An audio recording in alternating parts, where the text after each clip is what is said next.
Winger Facundo Pellistri is in advanced talks to leave Manchester United as just confirmed by Fabrizio. Welcome to the United on Sport. It is that week I told you departures are being worked on, exits after exit.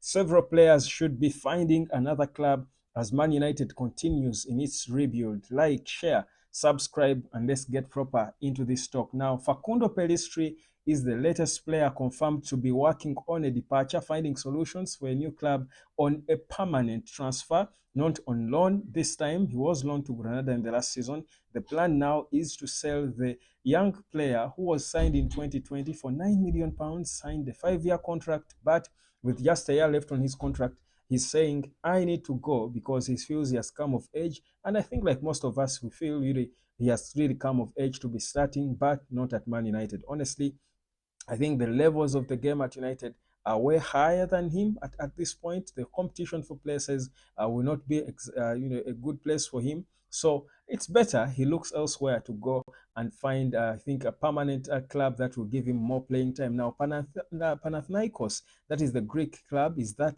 is being, of course, looked at as the perfect place for him to go and, of course, try to continue in his growth and development as a player.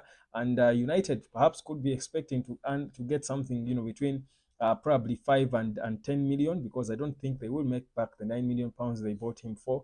I don't really think so. But I think what's important is that they could hold a clause, a sell-on clause in the contract they could agree on with Panathinaikos. So that's where we are. Pellistri was seen, I think, in pre-season when he came on and I think tried to play right back, and he looked decent. So you get a sense that he will leave a happy boy, feeling like I think he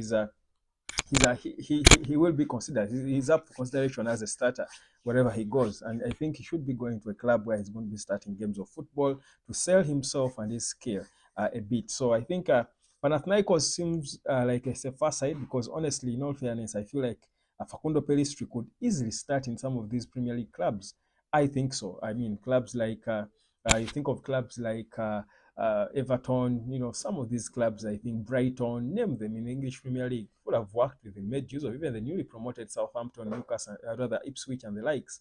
But if he feels playing away from England is what is good for him, I think then there is no doubt we should, of course, support that. He's not alone. United are also working on exits for Scott McTominay and, of course, Jadon Sancho and Christian Eriksen. Of course, those should be expected to bring in some money as well. With Scott McTominay, what we get is that whereas Napoli are also interested in signing him, they have agreed personal terms with Scott. They don't seem to be willing to meet the 30 million euros valuation of Man United. Like I've been saying here, I expect Man United to settle something less than 30 million euros. I think between 20 and 30, but less than 30. That's what I expect because that's where we are cornered in a desperate situation where we have got to cash in on certain players if we are going to proceed and do some good business left to do in this summer transfer window. So that's happening. Lindelof as well should have been sold, but Lindelof is moving on crutches. There is an image that I saw of Lindelof on crutches, and it's always going to be difficult for you to find a buyer for a player who is on crutches. It's not easy. So Lindelof might be stuck with us for a bit, or should I say, we might be stuck with him for a bit because I'm sure we would love him to leave more than he would love to leave because not so many clubs will be able to meet his £120,000 per week. So obviously for him, I mean, the injury works. I mean, it's not that he would love to be injured, but I mean, in terms of that sense, the financial sense, the injury, he would be okay for as long as they're not going to chop off his limbs. I think he would be okay earning that 120,000 until, of course, maybe end of his contract, which is next summer, and then he can think of moving on and, of course, try to continue elsewhere with his career. So that's the situation with the departures. I think it's an important discussion for Man United to have, and it's that point where we stop holding on to players. I think that has been a big problem. One of the players we held on to for so long just recently confirmed his retirement from the beautiful game in Phil Jones. He did confirm that he retired from football. Of course, I think trying to work now as one of the the coaches of the young teams at the club. But I think it's okay for us to move on from players, even if however much we love them. Because I'll tell you, in 3 seasons, you won't recognize most of this squad that we have. You won't recognize this squad. Most of the players who have been there for so long at Man United will be leaving. So it's okay for things to start.